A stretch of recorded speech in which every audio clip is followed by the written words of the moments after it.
What is a sharpshooter? Well, the consensus seems to be that it's someone who can shoot at least 40% from the three-point line in game situations and 50% from the field. It amazes me as I watch basketball how many high school and college players can't shoot at this percentage. And sometimes even in the pros, you have a lot of non-shooters that play basketball for a living. Well, in college, I played on a team where we ranked third in the nation in three-point percentage. And I was one of 4 players on that team that shot 40% or better from the three-point line. Most teams would be happy to have just one guy that could shoot at that clip, and many teams have no one. I've learned some unique things about shooting over the years. I'd like to pass those things on to you, the things that I've learned, along with some of my personal insights. Hopefully, this helps you become a sharpshooter. First, let's talk about your shooting arm and your elbow angle. You want to have your elbow straight up and down in line with your wrist and shoulder. You want to have this close to a 90-degree angle if you can, not a chicken wing where your elbow sticks out. That's probably the most common shooting mechanical flaw. Next, let's talk about your offhand. Your offhand should be directly on the side of the ball, and your offhand shouldn't assist in the trajectory of the ball. It's just a guide. Notice how my left hand doesn't move when I extend my elbow upwards.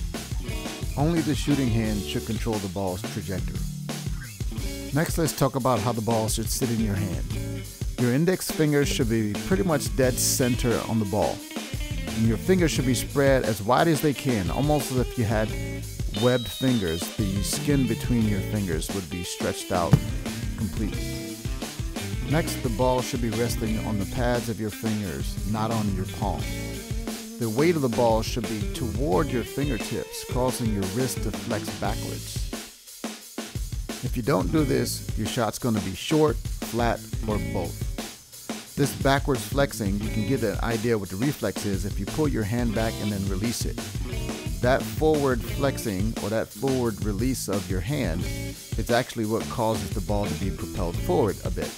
So without this little reflex in the wrist, your shots will tend to be short and flat. You want the back of your hand to be parallel to the floor, similar to how a waiter would hold a tray when they carry the tray around their shoulders. And when you flex forward, you want to turn your wrist down and you want to feel the ball coming off your index finger primarily. You will feel it sometimes coming off your middle finger, but it's your index finger that should control it, with your thumb providing lots of the support. Next, let's talk about your stance.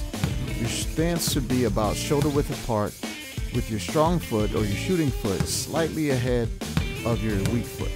Or you can drop your weak foot, pull your strong shoulder and strong foot forward a bit, and have a bit of a more open stance. This is more like the way Steph Curry shoots the ball. His shoulder and right foot are a little bit forward. You can start to put these together by doing a little bit of shooting practice without a basket. If you can shoot the ball straight up into the air and have the ball come directly back down to your hand, this is a good sign that your technique, particularly with your touch and your wrist flex, is correct. The ball should have lots of backward spin and it should come directly straight back down to your hand. Now let's go to the rim and get some reps in. Now, if you're in a gym and you're standing in the middle of the lane, you can use the little blocks on the sides of the lane as your guide. You want to be about 2 to 3 feet from the basket, really close. But if you use the markers on the lane, it's the second block from the bottom. So not the big block, but the second one. You want to focus right here on what I call a perfect shot. That means the ball needs to go through the net without touching the rim at all. You want to focus on your touch. You want to focus on your wrist flex, and you want to make sure you feel that ball coming off your index finger. You should be able to make 10 of these, ideally, without having to take more than 15 shots, and you shouldn't miss any. But there again, it doesn't count if the ball hits the rim. Do this consistently, and you're well on your way to being a sharpshooter. Let's take this concept a little bit further. In this drill, you actually want to stand almost directly underneath the rim and then take about one step back. You want to be as close to the rim as you can without being directly underneath it.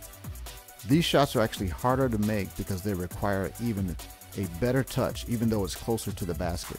You've got to shoot the ball almost directly straight up. And the same idea applies. You want to try not to hit the rim. Make 10 of these.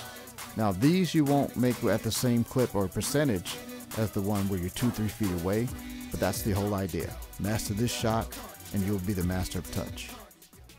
After we perfect our touch, I move on to what I call streak shooting. Now keep your eye on the counter at the top of the screen. Every time I make one, I count by tens.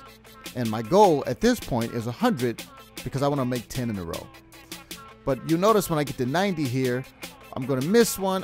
So I subtract 1 point. My new goal is 189. If I make 10 in a row from there, that's my next goal. But I get to 119, subtract 1 again.